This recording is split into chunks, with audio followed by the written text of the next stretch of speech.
Amen. Donc, si les gens sortent de la salle vers 16h, c'est vous. Amen.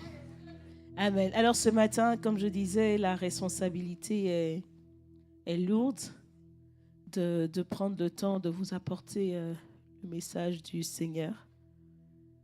Mais je crois qu'il va faire comme il a prévu de le faire. Amen.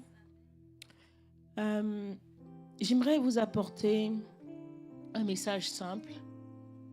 Ce sera pas tant que ça une prédication, mais certainement une exhortation. Peut-être que je vous emmène simplement dans ma méditation de ces temps-ci et de ce que le Seigneur me permet d'avoir dans mon cœur. Donc le thème du message que j'aimerais apporter, c'est « Revenons à l'essentiel, aimons Dieu ». Aimons Dieu. Et j'ai rajouté simplement de tout notre cœur, de toute notre force et de toute notre âme.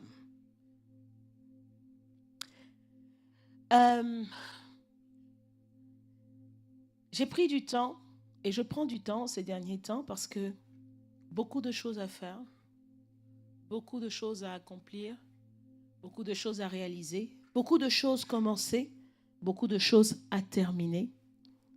Mais je sais une chose, je suis consciente d'une chose, je suis consciente que Dieu ne nous évalue pas au nombre de choses qu'on fait. Encore faut-il qu'on fasse ce qu'il veut qu'on fasse. Et il y a quelques jours, je me suis assise et j'étais en train de vouloir mettre de l'ordre dans ma manière de prier et particulièrement dans les sujets de prière que j'ai. Parce que c'est important de prier. Dieu nous permet de prier pour attirer sa présence. Mais là aussi, il y a un ordre. Là aussi, Dieu s'attend à ce qu'on le fasse dans un certain cadre. Et je me suis donc posé la question de savoir quels étaient les sujets de prière essentiels, quels étaient le plus important à prier, parce que mine de rien, il y en a des sujets de prière. Et ça se rajoute tout le temps. Et en vrai, on pourrait passer 24 heures, plus 24 heures, plus 24 heures, plus 24 heures dans la prière qu'on ne finirait pas de prier, tellement il y a de sujets de prière. Et j'ai donc demandé à Dieu quel est l'essentiel. Et ça m'a fait finalement me poser la question de savoir simplement quel est l'essentiel. Pour ma vie, quel est l'essentiel? Quel est l'essentiel de la personne que je suis? Parce que vous voyez, aujourd'hui, beaucoup d'entre nous, bien qu'étant en Christ, ne sommes pas épanouis. Bien qu'étant en Christ, nous sommes envieux de beaucoup de choses qu'il y a autour de nous. Alors que les gens autour de nous auraient dû nous envier. Bien qu'étant en Christ, nous regardons à beaucoup de choses que nous avons. Et nous sommes des fois attristés parce qu'on n'a pas l'aisance, l'épanouissement, le matériel qu'on aimerait avoir. Nous sommes comme en compétition avec les gens autour de nous. Mais c'est nous la lumière du monde. Comment se fait-il que la lumière, à défaut de remplir sa première fonction qui est éclairer, soit en train d'envier les autres qui sont donc les ténèbres? Comment cela se peut-il? Parce qu'en vrai, notre problème n'est pas qu'on ne fait pas. On fait. Mais que faisons-nous? Je me suis vraiment dit, bien sûr, ma vie sera différente de celui qui n'a pas choisi Christ. Bien sûr. La plupart d'entre nous, quand nous finissons le week-end et que nous arrivons lundi, les collègues vont raconter comment est-ce qu'ils ont refait leur cabane. Ils vont raconter comment ils ont refait leur cheminée avec le froid qui arrive. Et toi, qu'as-tu fait? J'étais à l'église. Comme si des fois, c'était même un sujet de honte. Comme si ça voulait dire, j'ai rien fait de spécial. Comme si ça voulait dire, ma vie est moins palpitante que la tienne. Mais bon sang, pour moi, c'est une grâce et un privilège d'être un enfant de Dieu. Le plus grand privilège qui soit accordé à l'être humain sur terre, c'est d'être un enfant de Dieu. Alors moi, je suis dotée de ce grand privilège, de cette grande faveur, de cet grand honneur que Dieu me fait à moi. Et je n'arrive pas lundi matin, contente et fière d'en être là. Je n'ai rien à raconter aux païens. Parce qu'en vrai, je ne suis pas consciente de mon privilège. Si tu étais allé ce week-end à Cannes et que tu avais marché sur le tapis rouge, tu aurais eu des choses à raconter. Parce que tu te serais senti valorisé selon le monde. Mais tu es valorisé de Dieu. Qu'en est-il? Qui est conscient autour de toi que tu es une personne qui est valorisée par Dieu? On semble porter notre foi comme c'est ma croix. Comme si on était faible. Comme si on n'avait rien à offrir au monde. Je me suis vraiment posé la question de savoir c'est quoi l'essentiel. Qu'est-ce qui est important? Alors, dans cette réflexion, j'ai réalisé que on appelle essentiel ce qui est justement le plus important. Ce qui est justement absolument nécessaire. Ce qui est important plus que tout. C'est ça l'essentiel. Ma vie n'a de sens que lorsqu'elle est en train de courir derrière l'essentiel. Si ma vie court derrière tout, et permettez-moi de dire n'importe quoi, ma vie est vaine. Si ici je pose la question à quelqu'un, mets-nous les sujets de prière pour lesquels tu veux qu'on prie. Des fois ce sera des pages et des pages. Mais très souvent, très peu d'essentiel. Alors je me suis posé la question de savoir quel est l'essentiel. Et un des premiers versets qui m'est venu dans le cœur, c'est Genèse 1:1. Un verset que j'affectionne énormément. La Genèse est le livre du commencement. Tout ce qui est fait de la Genèse à l'Apocalypse vient accomplir ce que Dieu a dit au commencement. Tout ce qui est fait de la Genèse à l'Apocalypse vient accomplir ce que Dieu a dit dans le livre du commencement. Si tu entends une révélation de la parole et que cette révélation n'a aucun fondement dans la Genèse, elle est bizarre.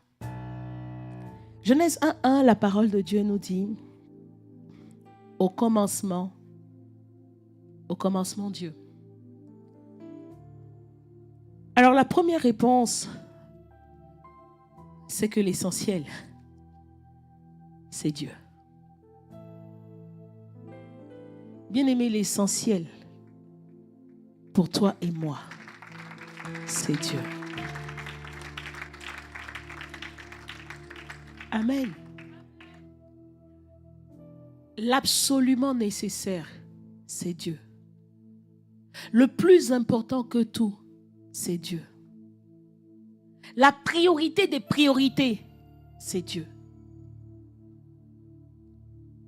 C'est la première réponse que j'ai eue dans mon cœur. Alors, je veux ordonnancer ma vie. Je veux remettre de l'ordre encore une fois. Pourquoi? Parce que finalement, beaucoup d'objectifs, beaucoup de choses à faire. Et cette année a été une année particulièrement marquée parce que j'ai vu beaucoup de personnes partir. J'ai vu des personnes très très bien partir. J'ai vu des personnes aimer Dieu partir. Bon, j'ai vu des personnes aussi partir simplement. J'ai vu des personnes qui ont occupé la place sur terre. Des personnes proches aussi, très proches, partir. Mais la vérité, c'est que le départ de la terre est un point final qui détermine l'éternité. En fait, au final, quelle que soit la longévité d'une personne, même quand elle aura vécu 130 ans, ce sera rien par rapport à l'infinité. Ce sera rien. Le temps que Dieu nous a mis en réserve est éternel. On l'appelle l'éternité. Donc en vrai, on dira, il est mort jeune, il est mort vieux. On dira même, il est parti. Dans d'autres cas, on dira, il est décédé. Ça dépend du niveau de ton enveloppe de poche. Tu vois, souvent on va dire, il est décédé. Ça, c'est genre, il est vide. Non, bon, c'est pas forcément... Voyez, non, le vocabulaire change en fonction de l'environnement. Mais quoi qu'il en soit, c'est que tu as quitté la terre. Quel que soit le nombre d'années, même quand on a trop fait pour toi, 200 ans, c'est un point dans l'éternité. Mais un point qui prépare l'éternité. De quoi est fait notre éternité? Bien-aimé, en tant qu'enfant de Dieu, ma vie ne peut pas être comme celle de celui qui ne connaît pas Dieu. En tant qu'enfant de Dieu, c'est normal pour moi d'être ici dans sa présence ce dimanche matin. C'est normal. C'est normal. Ce qui n'est pas normal, c'est quand tu es couché chez toi. Le dimanche matin. Je ne sais pas ce qui peut justifier que dimanche matin, on ne soit pas là. On est dans un pays où... D'ailleurs, non, tu peux acclamer le Seigneur pour ton voisin. Hein. Il est là alors qu'il a plu ce matin. Hey! Hey! Il a plu ce matin, il est venu quand même. Mais vous voyez, il y a des pays sur la surface de la terre. Il fait chaud, il pleut des torrents. Les gens sont à l'église. Ils n'ont pas de chaussures. Ils viennent en sandales. Ils sont à l'église. Ils n'ont pas de transport. Ils sont à l'église. Moi, je me suis posé la question, hein, c'est quoi le problème avec nous? Et je réalise que, en fait, je finis l'année en disant au Seigneur, en vrai, hein, cette question, revient à l'essentiel. En fait, c'est une question que je me pose depuis plusieurs semaines. Je me dis même en tant que berger. C'est comme si aujourd'hui, pour faire venir les gens à l'église, tu es obligé de chercher des thèmes. Tu es obligé de dire, venons danser pour le Seigneur sur... Mais attends, c'est quoi? Toi-même pour ton salut. Toi-même pour ton salut. On va te dire soirée en rose et blanc. C'est ce thème-là qui va... C'est à cause de ça que tu vas venir, à cause du rose et du blanc. Le sang de Jésus qui est versé pour toi, non. Hein. Arrêtons ça un peu. Il y a des endroits où les gens viennent chercher Dieu. Ils sont 1000, ils sont 8000 le matin. Ils ont marché, ils sont arrivés. Tu te lèves le matin, ma voiture ne marche pas. Je m'arrête. Hé, on est où là? Pour celui qui a donné sa vie pour moi.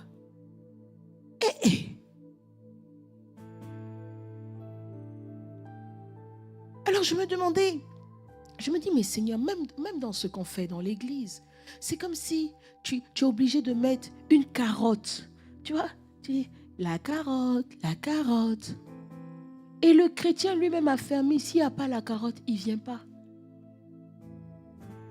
On peut faire ça. Toi-même, ton alliance avec Dieu. On n'a qu'à te mettre des choses au bout de l'hameçon pour que tu viennes. Les premiers disciples cherchaient Dieu contre vents et marées. Ils ne roulaient pas dans des voitures de ouf. Ils étaient à pied ou à l'âne. Ils cherchaient Dieu, ils faisaient l'œuvre. Toi, tu as besoin de quoi? Ce matin, toi et moi, nous avons besoin de quoi pour être déterminés pour Dieu? Nous avons besoin de quoi de plus? Tu as prié, tu as voulu A, Dieu t'a donné A. Tu dis maintenant, Seigneur, ça tombe bien, je veux B, il te donne B. Tu dis, Seigneur, regarde, C, D, Y, tu fais ça quand? Il n'est pas obligé. Il n'est pas obligé. Après, on chante des chants du style tu as déjà tant fait. Si tu ne fais rien d'autre pour moi, tu as déjà... Regarde, il a tout fait. C'est fini comme ça. Je ne sais pas quel prochain sujet tu avais encore, hein, mais il a déjà tout fait. Je vois quelqu'un qui dit tant que mon prochain sujet là n'est pas... Non. Au moins, Seigneur, au moins que je me marie quand même. Comment ça, tu as déjà tant fait? Mais la vérité, c'est que Dieu ne te doit rien de plus. Il a déjà tant fait pour toi. Et je veux même dire, il a déjà tout fait pour toi. Il a déjà tout fait pour toi. Alors l'essentiel dit, au commencement, Dieu. Et pendant que je mène ma réflexion, pendant que je continue de me demander de quoi est-ce qu'il s'agit, quand je demande à Dieu, mais en fait, pourquoi je dois prier premièrement, s'il y a un sujet qui doit être un sujet par excellence, pourquoi est-ce que je dois prier? Je comprends dans Genèse 1 que Dieu m'a créé pour lui. Et que le premier désir que Dieu a pour moi et pour toute l'humanité, c'est que l'humanité soit reconnectée à Dieu. Je réalise que pour ma propre vie, le premier sujet qui est le plus important, c'est que je sois et que je demeure connecté à Dieu. La première chose qui intéresse Dieu me concernant, ce n'est pas que j'ai mon examen, mon diplôme, ma voiture, ma maison. Ce n'est pas ça qui intéresse Dieu. C'est que déjà je revienne à lui.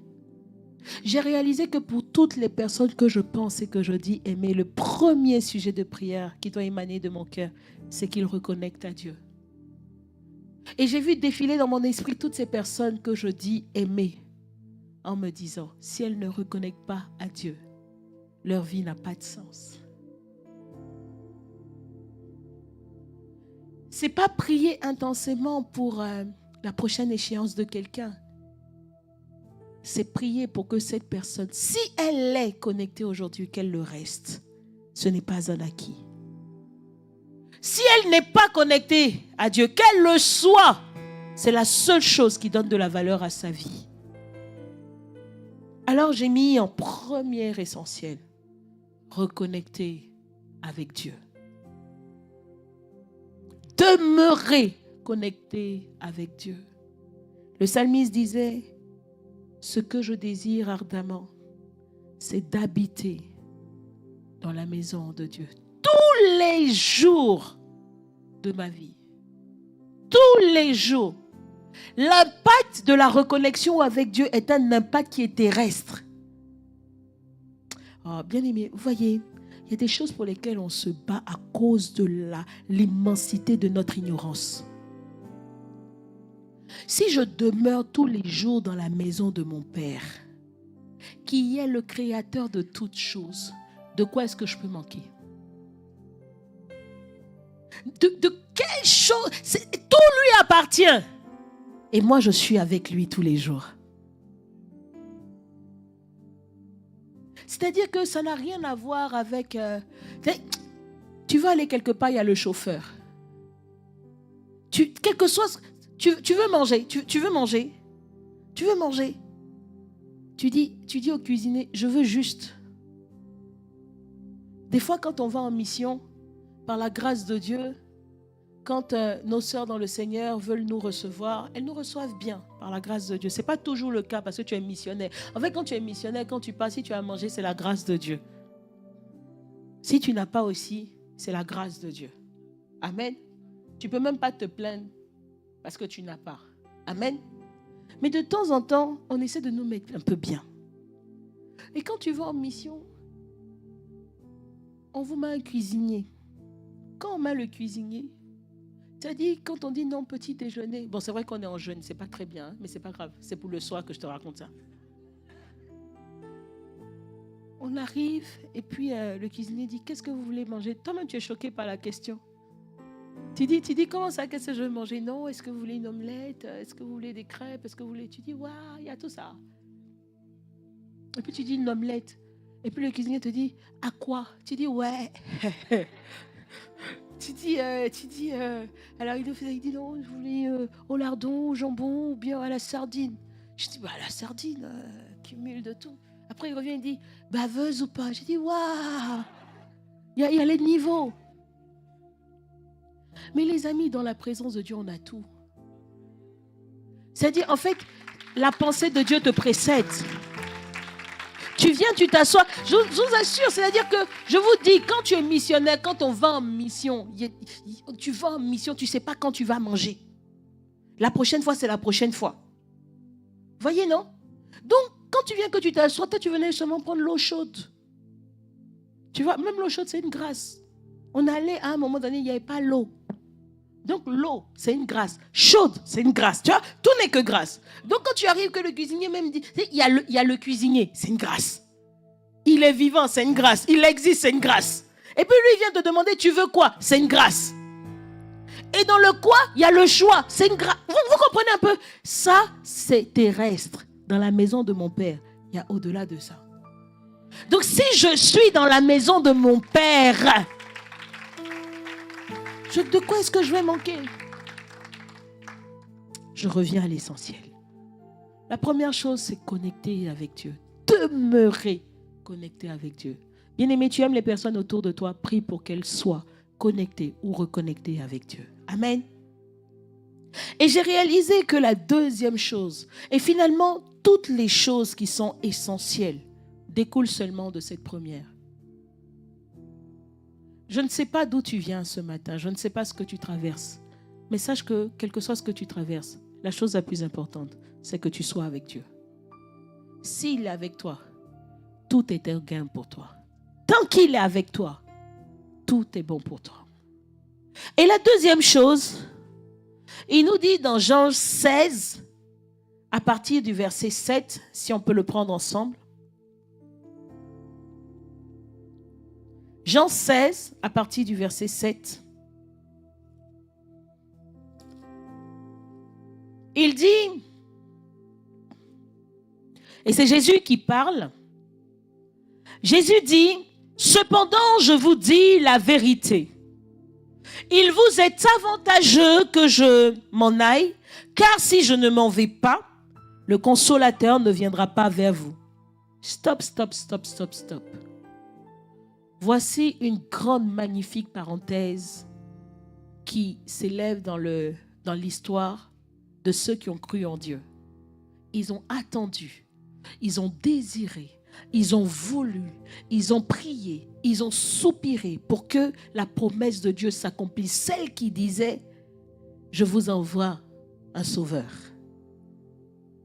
Et c'est vrai que le peuple d'Israël pensait que le sauveur qui allait venir, comme il était de la descendance de David, serait venu comme David, aurait été un roi puissant en action, qui les aurait délivrés matériellement du peuple romain.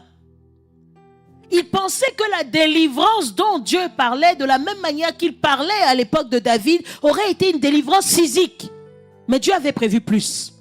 Au travers de la personne de Jésus, Dieu avait prévu beaucoup plus. Donc, bien que Jésus arrive comme un enfant, Jésus vient apporter plus en termes de délivrance que la délivrance que physique. Oh, petite parenthèse. Jésus est venu apporter plus dans ta vie que la délivrance physique. Il est venu apporter beaucoup plus dans ta vie que la délivrance matérielle. Il est venu pour opérer au niveau de ton âme. Il est venu pour opérer au niveau de ton esprit. Il a beaucoup plus en réserve que ce que le monde te permet de voir. Et le peuple d'Israël attendait un sauveur comme ça, le Christ, le Messie. C'était matériel pour eux. Et c'est parce que le Christ, le Messie, était tellement quelqu'un qui devait se matérialiser de la sorte que les disciples ont abandonné tout ce qu'ils avaient parce qu'ils disent, on a trouvé le Christ, on a trouvé le Messie, on a trouvé celui qui a été prophétisé depuis plus de 500 ans, 1000 ans. On l'a trouvé.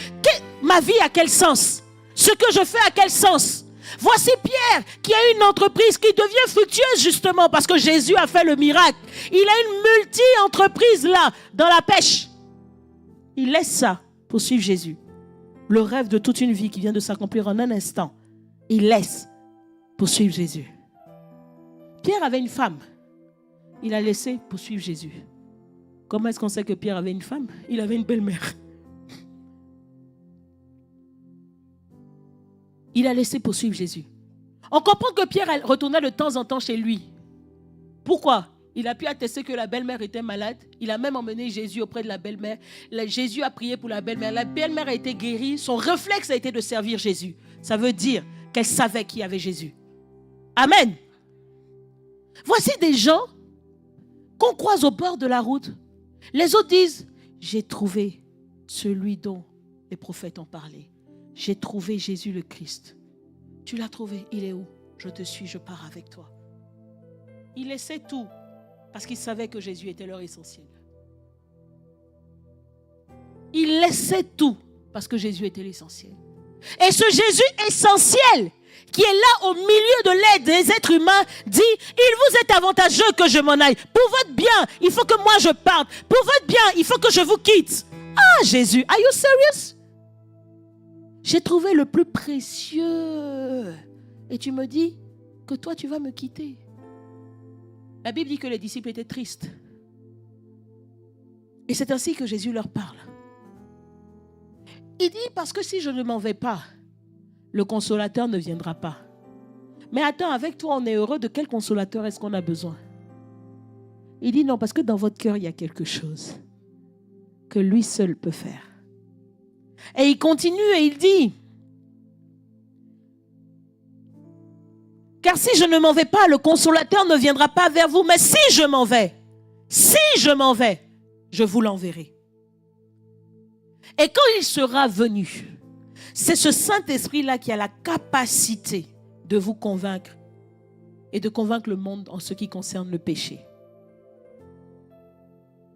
En fait, vous voyez des fois, on voit les disciples et puis on parle des disciples.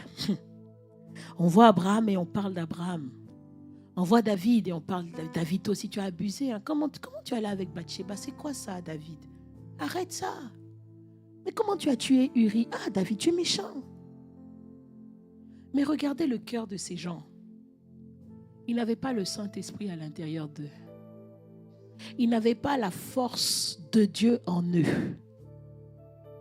Mais avec tout ce que l'humanité est, ils se sont attachés à Dieu. Au point où, quand je pense à Abraham, Dieu l'a appelé le père de la foi. Ça dit, si la foi a un papa, c'est Abraham. Ce que toi tu es aujourd'hui, les bénédictions dont toi tu as hérité, c'est parce que la foi a un père, Abraham. Tu es planté en Abraham. Tu es dans le sein d'Abraham. Un homme qui n'avait pas le Saint-Esprit. Dieu a appelé David l'homme selon mon cœur. Un homme qui n'avait pas le Saint-Esprit à l'intérieur de lui. Maintenant, toi et moi. Toi et moi qui avons accepté le Seigneur Jésus. Toi et moi à l'intérieur duquel il y a le consolateur. Le premier nom que Dieu, le Fils, donne à celui qui l'envoie, c'est le consolateur. Toi et moi qui avons le consolateur, à quoi ressemblent nos vies? La première chose que le Saint-Esprit fait, c'est convaincre de péché. À quoi est-ce que tu doses que le Saint-Esprit a une place majeure dans ta vie? Petite parenthèse. C'est-à-dire, quand tu vas mentir ou que tu te mets en colère,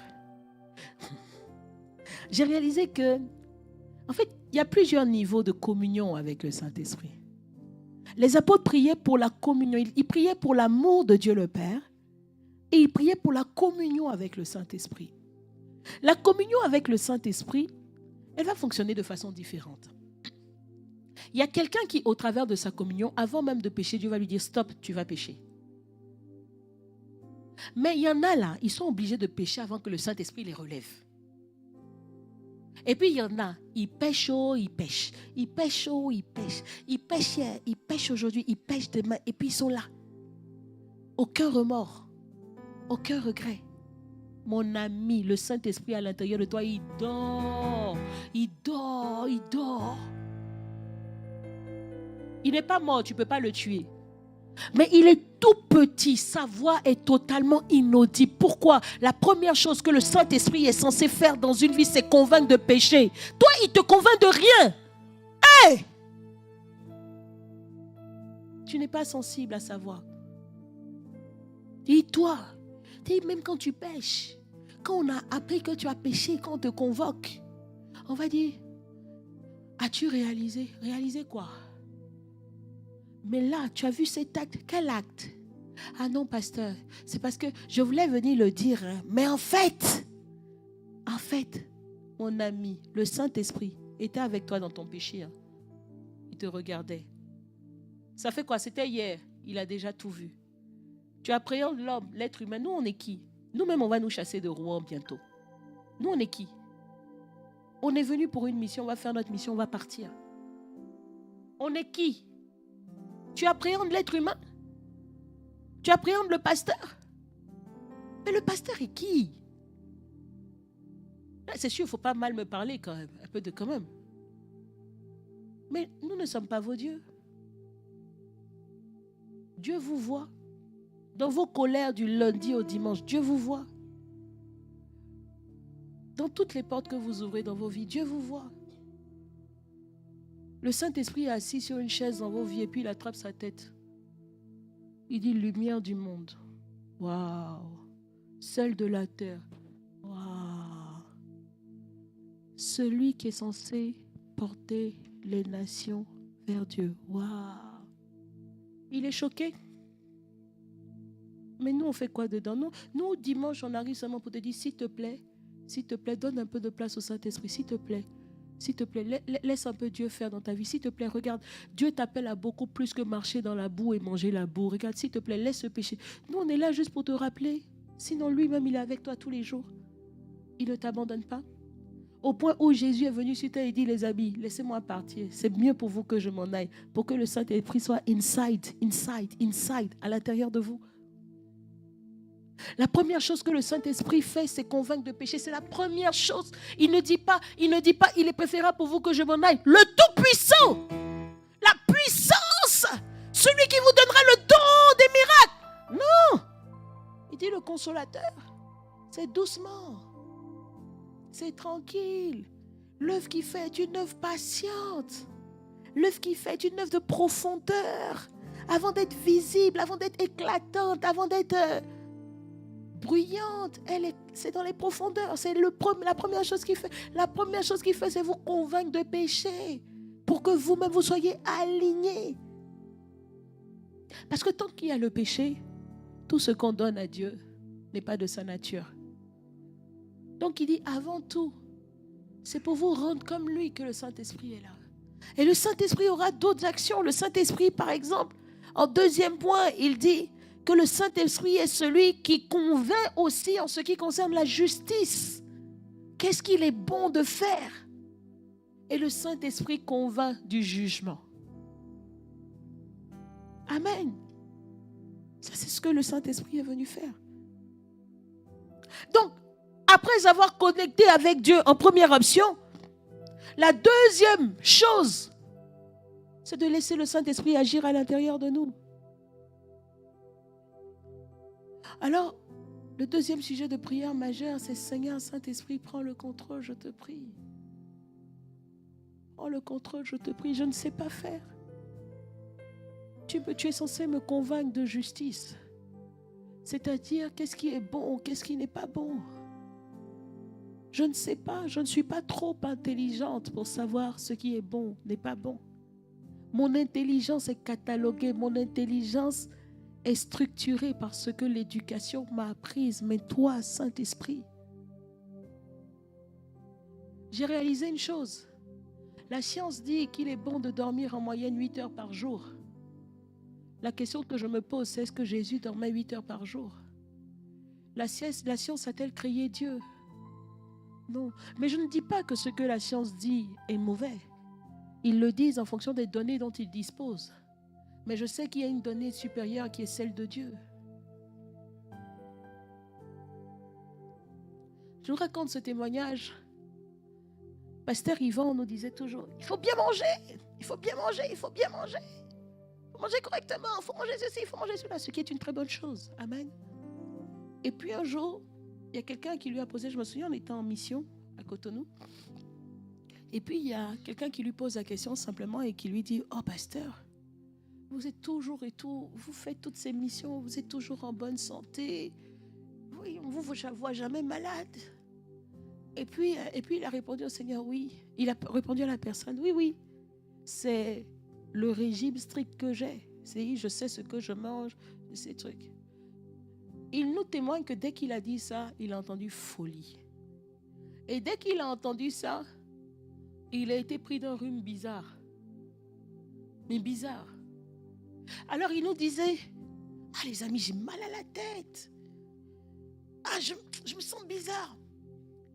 Et puis, pasteur Yvan, même quand son corps est down, c'est pour ça, prions vraiment pour le serviteur de Dieu. Vous n'avez pas idée le nombre de fois où il est debout sans que son corps ne lui permette d'être debout. Et Donc on était là pour l'inauguration. Je crois que c'était pour l'inauguration. Et puis, il monte sur l'estrade. Il prie. Et puis il nous explique, il dit, mais pendant que je prie, j'ai mal à la tête. Ça bourdonne dans ma tête, je n'entends rien. Et puis dès que je finis de prier, ça va. Il délivre le message avec puissance. Et dès qu'il finit de dire Amen, quand il descend de l'estrade, c'est reparti. Et puis au bout d'un moment, il a compris lui-même, il a compris puisque Dieu lui avait déjà dit. Il a pris le temps, il allait chercher Dieu et puis il dit, Seigneur, je te demande pardon.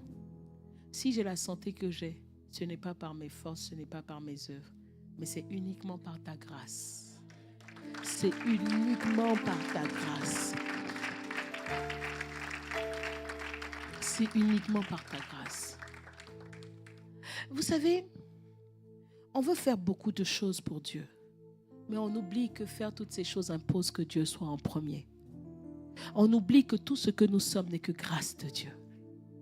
Le Saint-Esprit, nous devons prendre le temps de le chercher pour lui laisser le contrôle de nos vies. Nous devons prendre le temps de dire, Saint-Esprit, viens remplir. En fait, que dans ma vie, tu sois celui qui est en autorité. Vous savez, quand je suis dans la voiture avec mes enfants, j'en ai un qui a 8 ans. 7 ans. Ah, ce gars. 7 ans. Il est assis à l'arrière. D'accord? Il n'a même pas le droit d'être assis à l'avant à mes côtés. Même si on n'est que 2 dans la voiture, il est forcément assis à l'arrière. Pourquoi? Il a 8 ans. Et puis, j'ai un autre garçon qui a 13 ans. Lui, si je ne suis qu'avec lui ou avec son frère et lui, il s'assoit à mes côtés. Pourquoi? Il a 13 ans. Un jour arrivera où, quand en plus d'avoir plus que 13 ans, il aura passé le permis de conduire, c'est moi qui serai assise à côté de lui. Voici comment le Saint-Esprit est dans nos vies. Tu as le Saint-Esprit dans ta vie. Des fois même, il est dans un cosy à l'arrière. Puis de temps en temps, oh Saint-Esprit, Saint-Esprit, oh Saint-Esprit, Saint-Esprit, tu es désiré. Oh! C'est le Saint-Esprit dans ta vie. Et puis à un moment donné, le Saint-Esprit grandit. Il a 7 ans comme mon fils. Ce n'est pas une question d'âge, c'est une question de maturité. Mais c'est juste une image. Il est là. Il peut parler. Vous pouvez échanger. Mais il est derrière. Il n'est pas aux commandes. Il n'est pas en visu de ce qui arrive avec toi. Mais il est là. Tu as une forme de communion avec lui. Mon fils, là, de 7 ans, il cause. On a des conversations d'un haut niveau. Mais c'est tout ce qu'il peut faire quand il est dans la voiture avec moi. Et puis, à un moment donné, la communion avec le Saint-Esprit lui donne plus de place. Lui donne l'autorisation de s'asseoir en copilote. Mais quand il est copilote, il y a plusieurs niveaux. Il y a le copilote qui peut t'aider à prendre quelque chose que tu as fait tomber en bas pour te dire tiens. Et il y a le copilote qui est capable de voir avec toi le prochain danger qui arrive. Mon fils de 13 ans aujourd'hui, il ne va pas me dire et tout, oh maman, attention. Ce n'est pas son affaire. Quand il est assis à côté de moi, au mieux il cause. De temps en temps, je lui demande des choses. Sinon, il peut être sur son téléphone. Ce qui se passe sur la route, ce n'est pas son affaire. Quand j'ai ma fille de 16 ans, elle a dit, attention maman, Ah, ok. Vous voyez, non? Elle, de temps en temps, bon, je ne sais pas si certains parents font ça, mais de temps en temps, tu dis, attends, tiens le volant.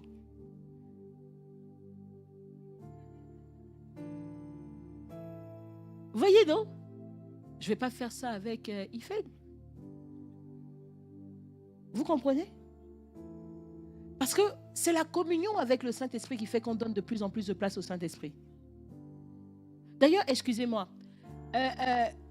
même si j'ai une personne qui monte dans ma voiture qui a le volant, d'ailleurs, je ne vais même pas donner les clés de ma voiture à n'importe qui. Ce n'est pas une question de tu conduis pas. Parce qu'il y en a, tu vas leur donner ta voiture, tu ne vas pas la récupérer. Donc, il y a une confiance qui grandit. Quelle que soit la puissance du Saint-Esprit, il ne va pas atterrir dans ta vie n'importe comment. On dit que c'est un gentleman. Et toi-même, tu ne vas pas lui laisser les rênes de ta vie n'importe comment, si tant est que ta vie est importante pour toi. Et le Saint-Esprit grandit. Et à un moment donné, la personne autour de toi a toutes les compétences, les appétences. Et tu es capable de lui dire, aujourd'hui, c'est toi qui conduis à ma place. C'est toi qui conduis à ma place. C'est toi qui conduis à ma place. Voici le projet de Dieu pour ta vie. Que le Saint-Esprit conduise ta vie. Que le Saint-Esprit soit celui qui a le volant. Il tient le volant. Et quand le Saint-Esprit te dit va à gauche, tu n'es pas en train de dire pourquoi à gauche, pourquoi à gauche, pourquoi à gauche. Non. Tu lui fais totalement comme. D'ailleurs, tu lui as donné les clés. C'est lui qui te conduit. La plupart d'entre nous, le Saint-Esprit est copilote. Il est copilote et quand il te donne les instructions, tu fais ce que tu veux. Comme quand tu as Waze dans ta voiture, tu sais. Toi-même, ton quartier, Dieu dit, Waze dit va à droite. Tu dis, mais il y a les travaux ici, Waze. Are you smart? Mon mari me dit toujours, vous, vos affaires de GPS, toi-même, tu ne connais pas la route. Le GPS te dit, va faire le tour du quartier pour revenir. Tu ne sais pas que si tu vas tout droit là, regarde. Avec Waze, des fois, on n'est plus trop intelligent. Hein. Des fois, tu tournes, et puis après un moment, tu réalises qu'en fait, tu tournes, en fait. Tu vois? Mais lui, il veut te faire passer par un chemin. Et si ce chemin n'est pas ouvert, tu n'y vas pas. Mais le Saint-Esprit connaît. Le Saint-Esprit, lui, il ne peut pas t'envoyer dans une voie sans issue. Never. Never, never, never, never, never, never, never, never. Le Saint-Esprit a le plan parfait. Le Saint-Esprit a le plan clair. Le Saint-Esprit n'a pas de problème de direction. Le Saint-Esprit n'a pas de problème de charge. Le Saint-Esprit n'a aucun problème. Quand tu décides de donner ta vie au Saint-Esprit afin qu'il te guide, afin qu'il te dirige, afin qu'il te conduise, c'est le seul moyen et la seule assurance que tu as de ne pas perdre ton chemin. C'est le seul moyen que tu as d'être sûr d'arriver à destination. Tu arriveras à destination en temps, en heure, dans l'espace requis. Pourquoi? Parce que tu décides de donner ta vie au Saint-Esprit. Tous les projets que tu as en dehors, toutes les personnes à qui tu fais confiance en dehors, vont te planter. Vont te planter. Voyez, il y a des choses aujourd'hui qui sont beaucoup de séduction pour l'Église. Hier, je parlais avec plusieurs jeunes et puis on parlait de la confusion. Et puis, je disais, la confusion, ce n'est pas compliqué. Hein. C'est entendre plusieurs voix en même temps.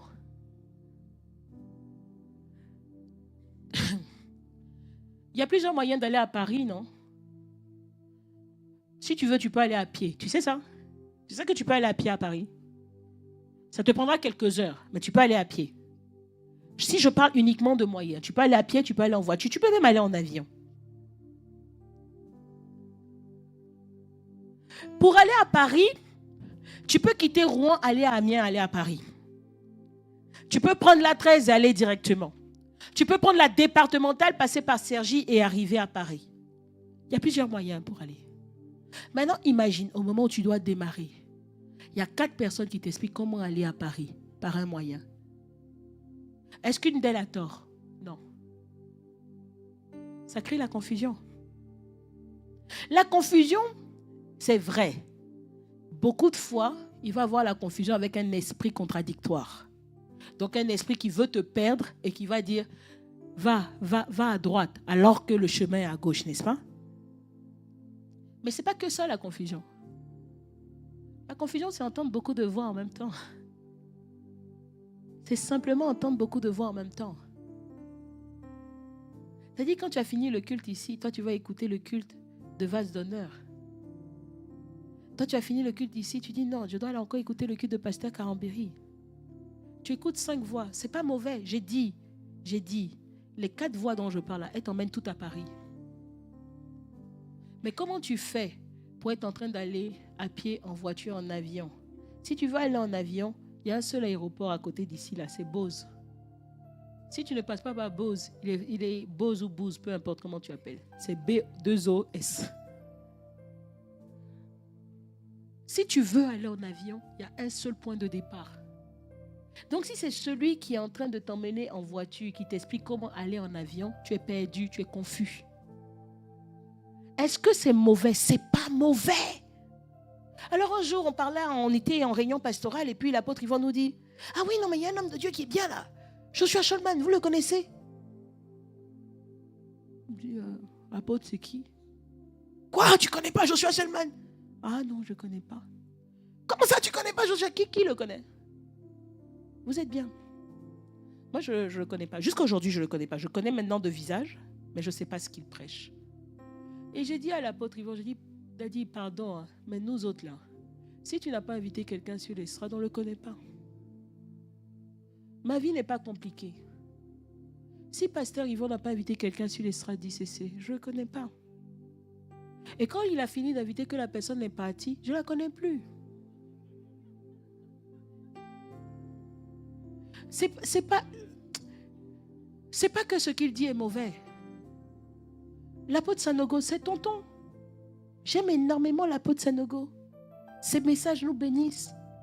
Quand actuellement je veux écouter quelque chose de pasteur Sanogo, je vais écouter les 12 colonnes de sagesse qu'il nous a apportées il y a quelques mois. Chaque message et intervention de l'apôtre Sanogo à ICC a été un retournement dans la vie des personnes qui l'ont écouté. Je bénis Dieu pour l'apôtre Sanogo. Jusqu'ici, quand j'allais à Abidjan, j'allais avec l'apôtre Sanogo. Amen. Mais je ne peux pas écouter l'apôtre Sanogo en 2 interventions ici. Sauf si l'apôtre Yvon nous envoie un message en off, il dit, écoutez ça. Sauf si l'apôtre Yvon est à Abidjan en séminaire. Mais j'ai fini par réaliser que ces temps-ci, c'est même difficile. Parce que quand il parle, c'est parce qu'il nous a laissé beaucoup de travail. Tu vois, donc du coup, quand lui, il est parti, il faut écouter le dernier séminaire qu'il a fait, le dernier message. Vous voyez? Pourquoi? Parce que j'ai besoin de suivre la ligne directrice. J'ai besoin d'avancer en fonction de ce que Dieu permet aujourd'hui. Ce n'est pas que les autres voies ne sont pas bonnes. J'aurais par exemple du mal à me connecter permanemment à l'apôtre Yves. Mais est-ce que ce que l'apôtre Yves dit est bien? Oui ou non? Mais quand je vais finir là, alors que l'apôtre Yvan parle et tout du premier amour, de quitter la convoitise, je vais aller, l'apôtre Yvan dit, il faut prier des heures. Est-ce que c'est mauvais? Bien sûr que non. Mais c'est juste que si actuellement, mon esprit doit suivre une chose, j'aurai du mal à suivre les deux. Et puis il y a certains moments où j'aurai une force à l'intérieur de moi pour engranger encore plus.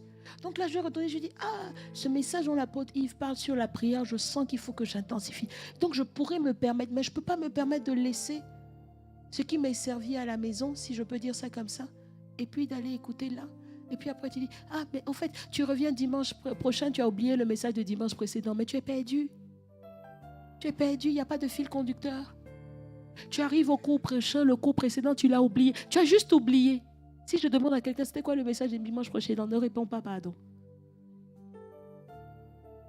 Vous voyez un peu?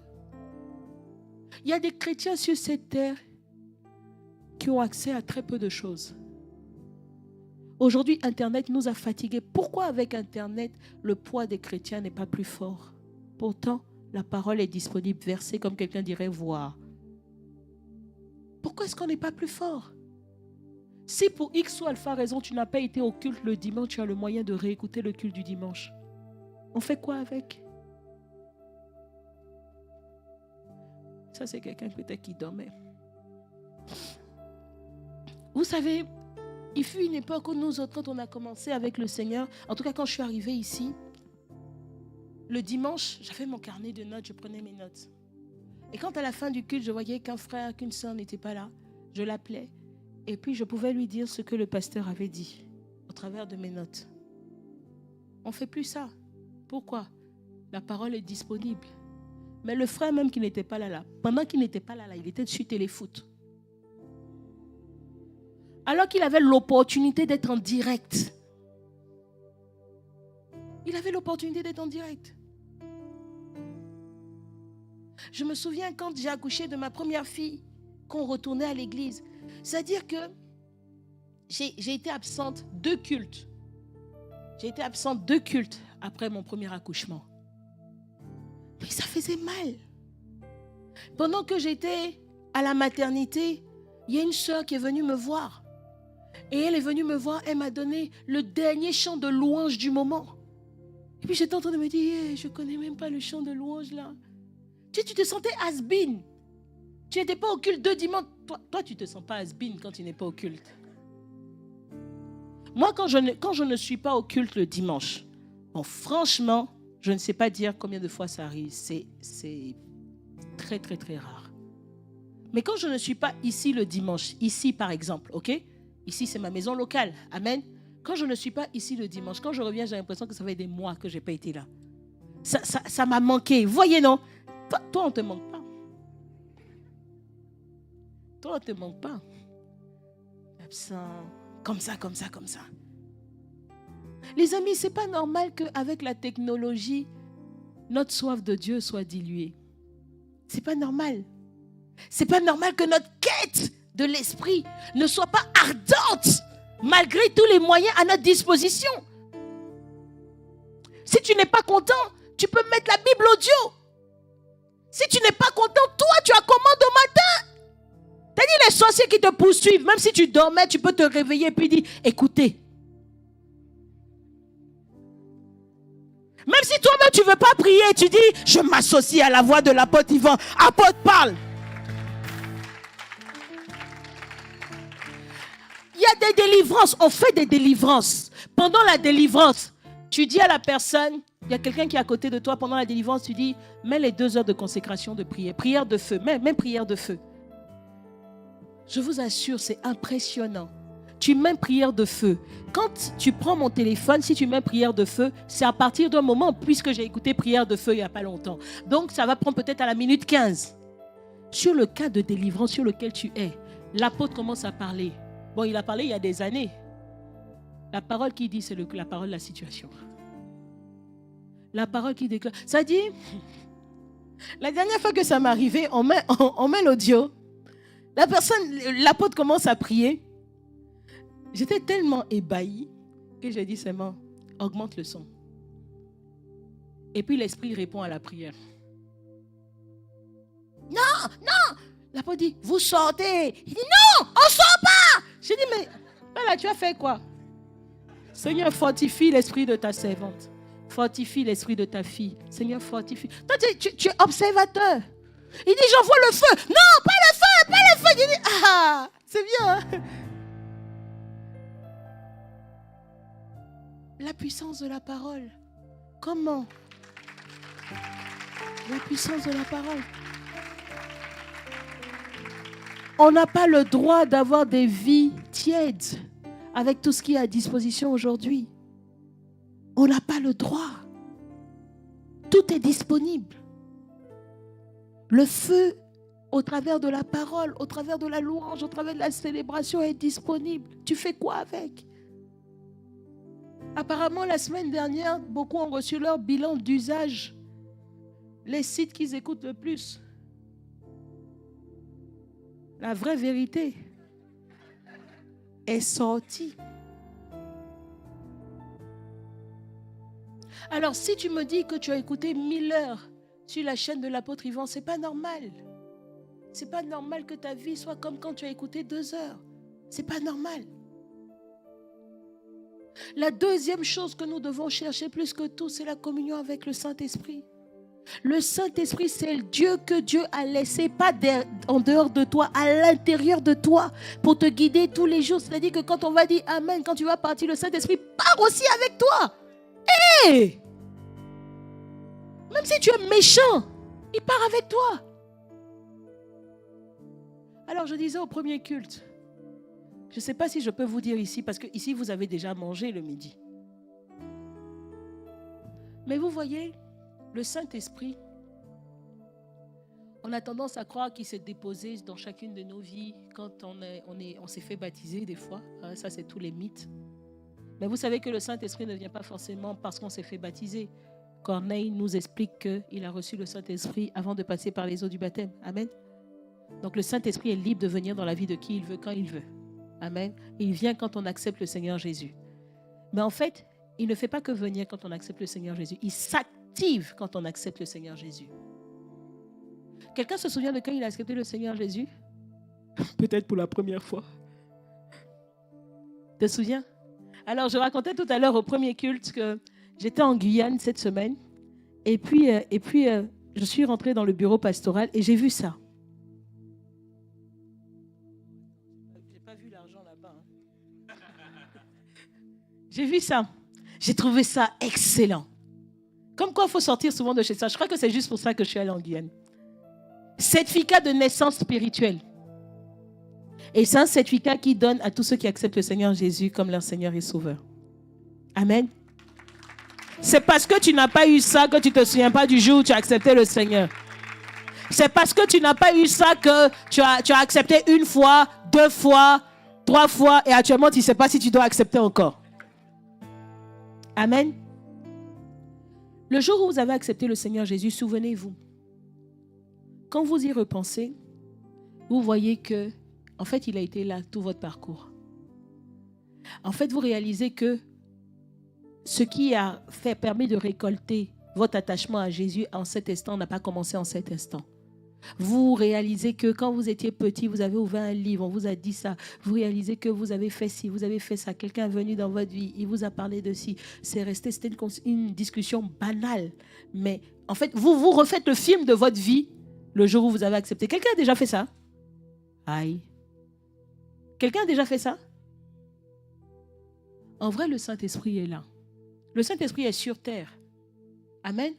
Le Saint-Esprit, on l'appelle le gouverneur général. Il est sur terre, il opère sur terre.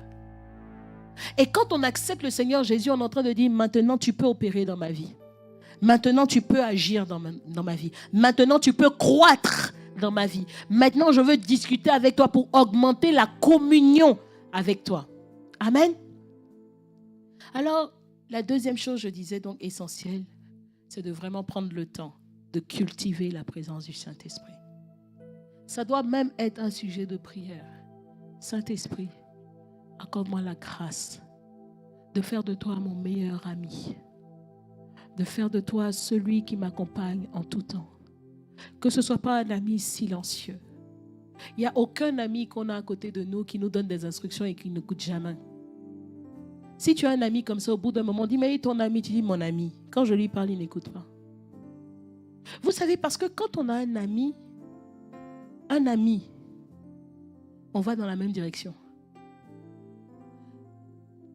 Mon tempérament fait que j'ai eu beaucoup de relations, beaucoup de camarades, beaucoup de camarades. Mais mes amis, je les compte. Je les compte. Hein. Oh, c'est select. Pourquoi? Mes amis, ce sont les personnes qui me ressemblent. Mes amis, je peux leur déléguer ce qui me concerne sans question. Je sais en qui ils croient, je sais en quoi ils croient et je sais que je peux même leur confier mes enfants. Pourquoi? Ce sont mes amis. J'ai appelé mes amis avec toutes les situations de perte d'amis qu'on a eues ces derniers temps. Et j'ai dit à mes amis, j'ai 2 amies filles. J'ai dit, le jour où je pars, regardez mes enfants. Le jour où je pars, je sais que vous, de là où... C'est-à-dire, bon, par la grâce de Dieu, je prie que mon mari se remarie si je pars avant. Il n'aime pas que je parle comme ça, mais je dis, ça fait partie de la vie. Si je vais retrouver mon père, anyway. Le jour où il va se remarier, l'autre femme là, elle ne me connaît pas. Hein. Elle ne connaît pas les projets de paix et non de malheur que j'ai pour mes enfants. Mais vous savez. Amen. Ce sont mes amis.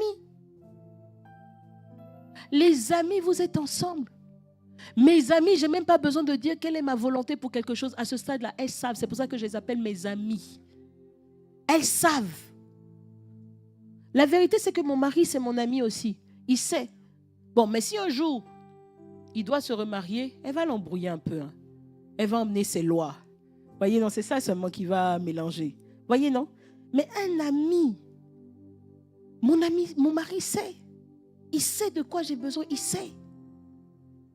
Il était là-bas, il m'envoyait les messages tout à l'heure. Il sait. Amen.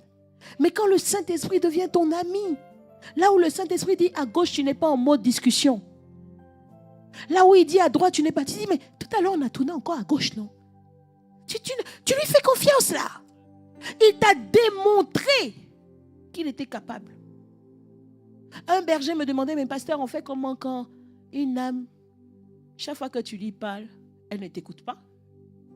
Et puis, elle revient après, puis elle dit, ah, pardon, ce que tu m'avais dit, tu avais raison. J'ai dit, mais c'est quoi le problème? Il me dit, non, mais en fait, chaque fois que tu lui parles, elle ne t'écoute pas. J'ai dit, et elle revient après pour te demander pardon. J'ai dit, mais c'est pas grave. Au moins, elle revient. Toi, tu n'as pas idée. Mais je lui dis, ce qui va se passer, c'est qu'au fil du temps, cette personne sera capable de dire, en fait, je réalise que chaque fois j'ai combattu, mais chaque fois c'était une bonne parole pour moi. C'est le temps qui va attester. C'est avec le temps que ta parole aura du poids dans sa vie. Tant que ta parole n'a pas de poids dans sa vie, en vrai, tu n'es pas son berger. Tu es une voix parmi tant d'autres. C'est quand la parole commence à avoir du poids. Imaginez un berger devant le troupeau. Il dit troupeau à droite. Et puis il y a toujours un dans le troupeau qui dit ce que tu dis à droite là, c'est pas la bonne direction. On va aller à gauche, on va voir. Mais tu n'es pas son berger, c'est tout. C'est pas compliqué. La voix qui lui a dit va à gauche, c'est cette voix-là son berger. Les amis, nous tous, on a des voix qui nous parlent. Hein? Nous tous. Ta soif de pouvoir peut être ton berger. Le Saint-Esprit, parce qu'il faut que j'arrive à ce troisième point, le Saint-Esprit qu'on cherche. En fait, pourquoi est-ce que le Saint-Esprit est là? Le Saint-Esprit est là pour te faire faire ce que le Père voulait. Qu'est-ce que le Père veut que tu fasses? Genèse 1, 28. Le Père a dit, soyez féconds, multipliez, remplissez, assujettissez. Et c'est pour ça que tu existes.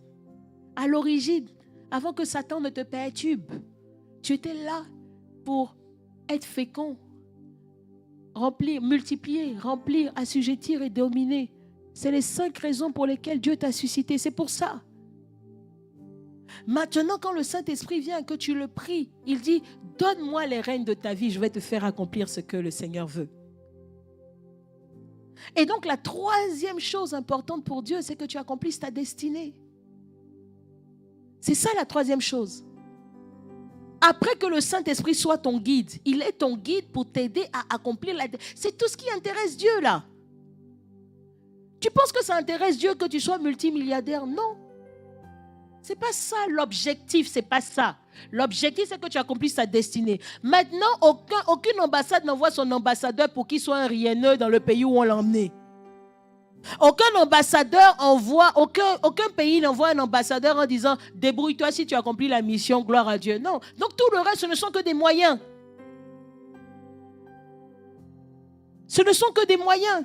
Parce que regardez, c'est après ça que Dieu a dit « Il n'est pas bon que l'homme soit seul ». Même ton mariage est un moyen. Même le mariage. Attends, tu penses vraiment que Dieu a fait le mariage parce que je t'aime, moi non plus. Je t'aime, moi non plus. Je t'aime. Ah, tu m'aimes, tu me fais le petit déjeuner ce matin, oui. Tu penses que c'est ça l'objectif du mariage? Mais non. Il a donné ce pour qu'on ait été créé. Et après, il a dit, pendant que Adam est en train d'accomplir ça, il n'est pas bon qu'il soit seul. Ça veut dire que l'aide vient pour l'aider à accomplir sa destinée. Et c'est le thème de la prochaine conférence des couples. Du prochain camp des couples. C'est exactement ce que le Seigneur nous a donné. Voyez? Donc, quand il t'emmène, tout ce que Dieu fait venir dans ta vie, c'est pour t'aider à accomplir ta destinée. C'est pas pour les hi. C'est pour ça que quand tu te maries, marie-toi bien. Marie-toi bien. Amen. On a besoin du Saint-Esprit. Voyez, j'ai fait un exercice tout à l'heure. J'ai dit la chose suivante. Imagine un instant. Je te parle d'une femme qui s'est mariée en 2020. Tu la visualises? Tu la visualises? Ok? Elle s'est mariée en 2020. Ceux qui étaient là au premier culte, ne soufflez pas la réponse. Je compte sur vous. On va voir si l'esprit de vérité est avec vous. Et vous voyez maintenant, cette femme, elle a 6 enfants. Qu'est-ce que vous vous dites? Je veux entendre. Qu'est-ce que vous vous dites? Comment? Un enfant par an. Ça fait 5 ans, elle a 6 enfants. Ton calcul n'est pas bon. Qu'est-ce que vous vous dites? Elle était enceinte avant. Ok. Qu'est-ce que vous vous dites d'autre? Tu vois comment c'est fort? Comment? Il y a des jumeaux dedans. Waouh, quelle créativité. Quoi d'autre? Oui. Elle est très féconde, alléluia. Il est très peu probable que vous arriviez là où je veux que vous arriviez. Vous savez pourquoi? Vous êtes tous partis d'un postulat qui vous a paru évident. Vous partez tous du postulat que les enfants sont les enfants du monsieur.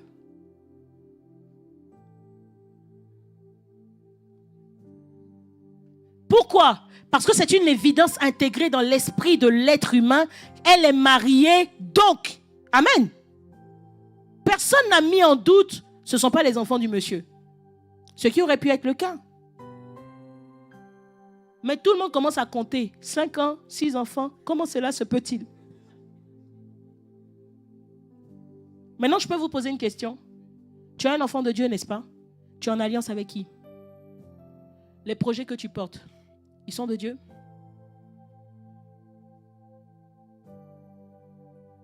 Si on parle de notre femme, qui a 5 enfants, 6 enfants en 5 ans, et que je te dis maintenant, les enfants ne sont pas de son mari. Elle est mariée avec lui depuis 5 ans. Les enfants ont moins de 5 ans, mais ce ne sont pas les enfants du mari. Maintenant, regarde comment tu vois cette femme. On est d'accord?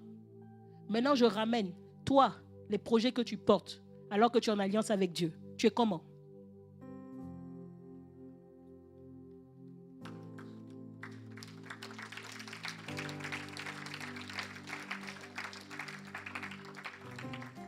Le point n'est pas le point de la fécondité. On peut être fécond. Quel projet on porte? On peut avoir beaucoup de projets, beaucoup d'œuvres. Mais ce sont les œuvres de qui? Qui a été à l'origine? Qui en est le semenceur? Le Seigneur veut ton bien. C'est lui qui veut premièrement que tu sois fécond, que tu multiplies, que tu remplisses, que tu assures justice et que tu domines. Ça, c'est le plan de Dieu pour toi. Tu es fécond, tu remplis, tu assujettis, tu domines. J'ai oublié un, tu multiplies. Mais ce ne sont pas les projets de Dieu. C'est pour ça que chaque fois que je me sens débordée, je reviens vers le Seigneur et je dis, quels sont tes projets, quelles sont tes priorités? Parce que des choses, on peut en faire. Vous savez, quand on sait qu'on fait sans Dieu, la capacité qu'on a à se lever le matin, aller au travail, faire son activité sans prendre le temps de prier. Es-tu conscient un seul instant que la grâce du réveil est une grâce? Es-tu conscient que le souffle de vie est une grâce? Es-tu conscient que la force, la santé de se lever est une grâce? Es-tu conscient que marcher est une grâce? Es-tu conscient que avoir les mains pour faire l'œuvre est une grâce? Quand on dit aujourd'hui, premier dimanche du mois, apporter dans la maison du trésor les dîmes, les enfants, tu dis, encore, c'est le premier dimanche. Mieux rester à la maison, comme ça au moins, tu n'entends même pas tout ce qu'ils vont dire. Es-tu conscient qu'avoir un salaire, c'est une grâce? Parce que je peux te dire qu'il y en a qui se lèvent tous les jours et qui n'ont pas de salaire à la fin du mois. Tout n'est que grâce. Mais tu es trop occupé par le sujet travail pour avoir le temps de confier ta journée au Seigneur. Tu es trop occupé par les fruits que ta journée va produire pour dire, Seigneur, assure-toi seulement que chaque produit de ma vie aujourd'hui soit un enfant que toi tu as désiré. Alors on arrive au travail, on est comme le païen d'à côté. On pensait qu'on était intelligent. Une intelligence qui n'a même pas la capacité de produire ce que le païen à côté produit. Et au bout d'un moment, c'est le chrétien qui est viré et le païen qui est promu. Et on se dit, Seigneur, c'est une épreuve du diable. Ce n'est pas le diable, hein. Tout dépend. Les enfants que tu portes viennent de qui? On commence avec Dieu, on n'a plus grand-chose à faire avec lui. Les amis, le salut est personnel. Le salut est personnel. Ici, on prend le temps. Dimanche chaud, on va parler la parole. Dès qu'on aura l'occasion, on va vraiment encore revenir parler la parole. Mais il est temps qu'il y ait ce feu-là qui augmente à l'intérieur de nous. Si je peux avoir et toutes mes bougies, je vais quand même finir avec ça. Il est temps que aimer Dieu de tout notre cœur, de toute notre pensée, soit l'essentiel. impacter la terre. C'est le projet de Dieu. Dans tous ces mots-là, c'est impacter. Hein. Féconder, multiplier, remplir, assujettir. C'est ça, là, impacter. C'est ça, impacter. C'est ça, impacter. C'est le plan de Dieu pour toi. Le plan de Dieu pour toi, c'est impacter. Ma petite bougie est où? Ah, merci. Alors, tu vois, je pense que plusieurs voient un logo que j'ai sur la main. C'est juste que j'étais au marché de Noël des enfants hier et ça ne part pas. Alors, j'ai réalisé, je disais tout à l'heure que ce qu'on fait le samedi impacte notre dimanche. Ça ne marche pas. Ah, peut-être que j'ai éteint. Mais vous n'avez pas vérifié le matériel. Personne n'a un briquet là?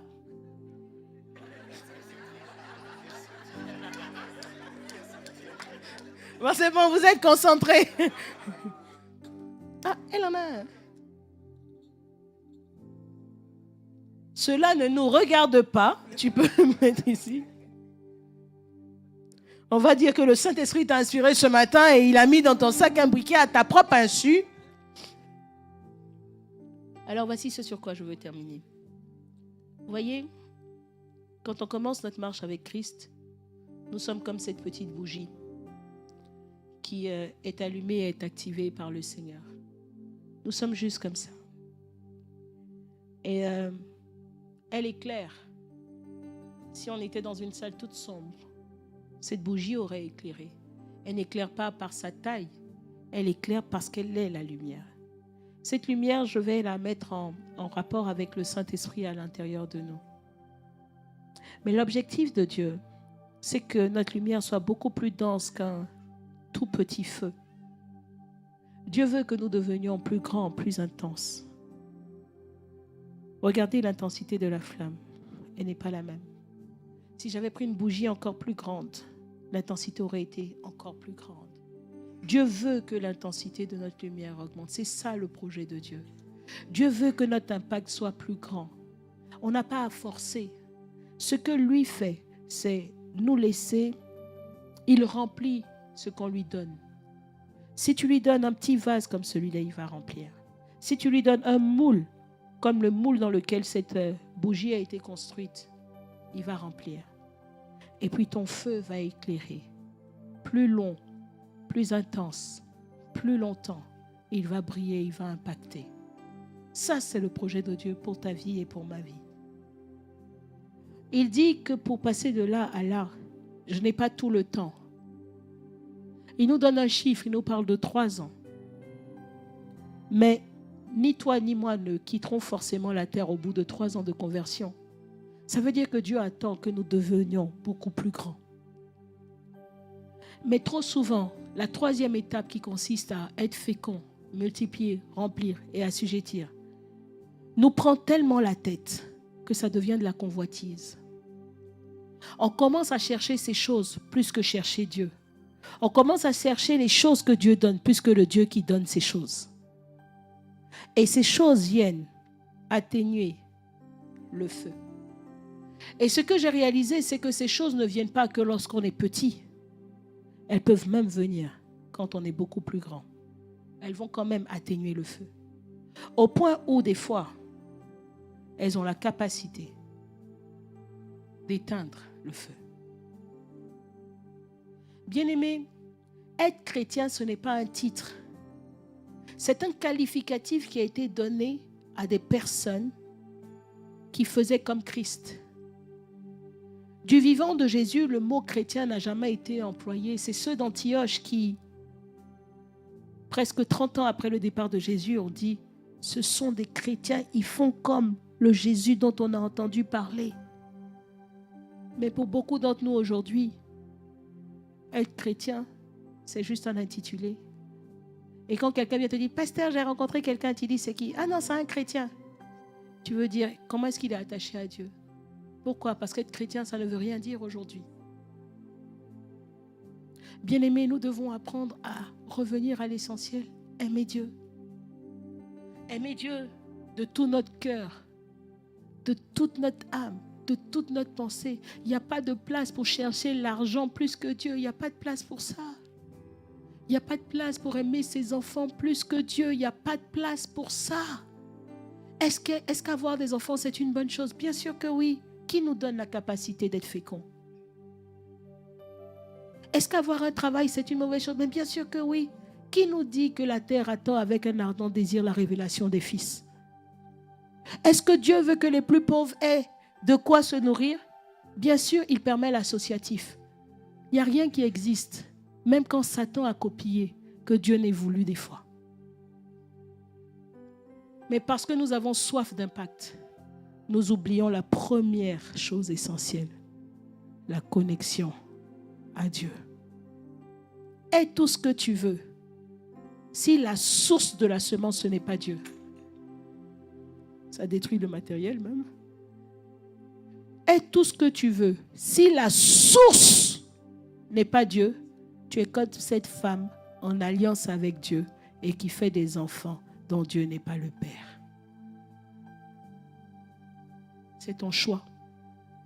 C'est un choix. C'est pour ça que personnellement, ton niveau de vie ne m'impressionne pas. Ce que tu fais quand on ne te voit pas, ça ne m'impressionne pas. Être pasteur, ce n'est pas mon travail. C'est un appel, c'est une vocation. Être pasteur, prendre soin des brebis, ce n'est pas mon travail, c'est une vocation. Je le fais avec plaisir. Je ne suis pas payée pour ça. Je le fais de tout mon cœur.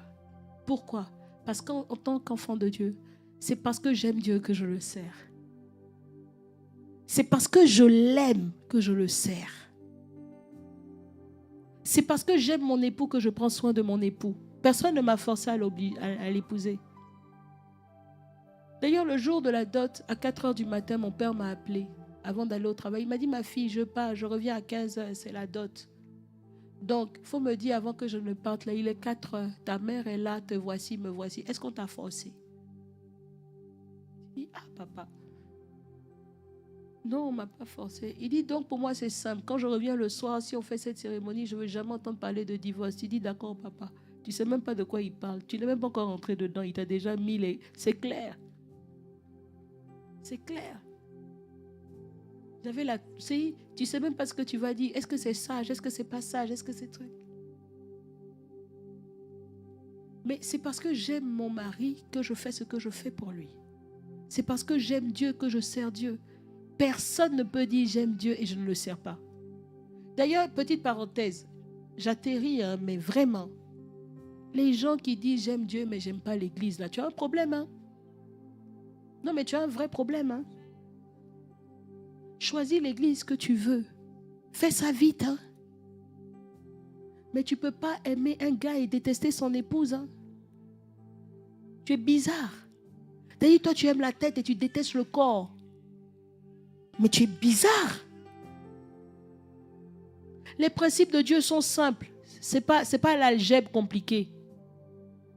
Ce n'est pas les intégrales. Les lois de Dieu sont simples. Les plus, les soustractions, donc les additions, les soustractions, les multiplications, les divisions. C'est avec ça que Dieu fonctionne. Et puis l'infini. Voilà. Regarde, tout ce que Dieu dit, c'est dedans. Addition, soustraction, division, multiplication et puis l'infini. That's it. L'intégrale, c'est bien, mais ça n'a pas apporté beaucoup de choses dans la vie. Ou bien, vous voyez, non? Revenons à l'essentiel. Aimons Dieu. Et il nous dit cette parole dans Matthieu 6, 33.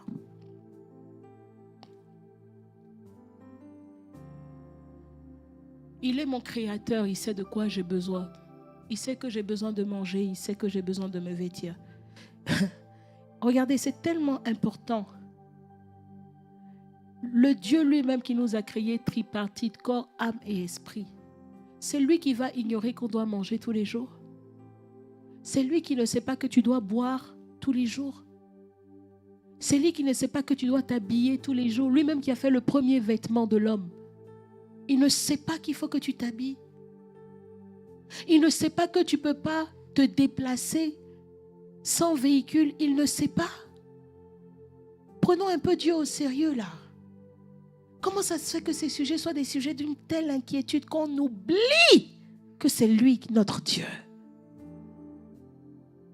Voici, il dit dans Matthieu 6, 3, remettez-moi vite mon verset. Il dit,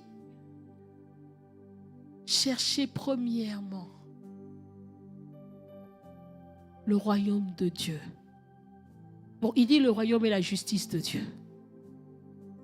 Premièrement, ce qui doit alimenter ton quotidien, c'est chercher le royaume et la justice de Dieu. En vrai, c'est un message que Pasteur Yvon a donné en décembre 2010. Il a donné une série de 4 ou 6 messages là-dessus. Cherchez premièrement le royaume et la justice de Dieu. Il explique qu'est-ce que le royaume, qu'est-ce que la justice. Et le royaume, je l'ai dit tout à l'heure, c'est le Saint-Esprit. Vous voyez dans toutes les paraboles que Jésus a données, il ramène le royaume au Saint-Esprit. Chercher le royaume, premièrement, c'est chercher le Saint-Esprit, premièrement. Chercher la justice de Dieu, c'est chercher à être conforme aux lois que Dieu instaure. Et ça, tu ne peux le faire qu'au travers de la parole de Dieu. Donc Dieu te dit, cherche d'abord, avant tout, cherche d'abord le Saint-Esprit. Cherche d'abord mes lois, ma justice, mes règles, comment je fonctionne, comment ça doit avancer. Cherche! Et puis maintenant il dit, et tout le reste. Tu cherches quoi? Jusqu'à ce matin, tu cherchais quoi? C'est quoi les luttes dans ton cœur? Tu veux quoi? Tu veux quoi? Carl? Maintenant que tu es marié, tu veux quoi? Tu veux? Les entreprises, tu veux quoi, Edel?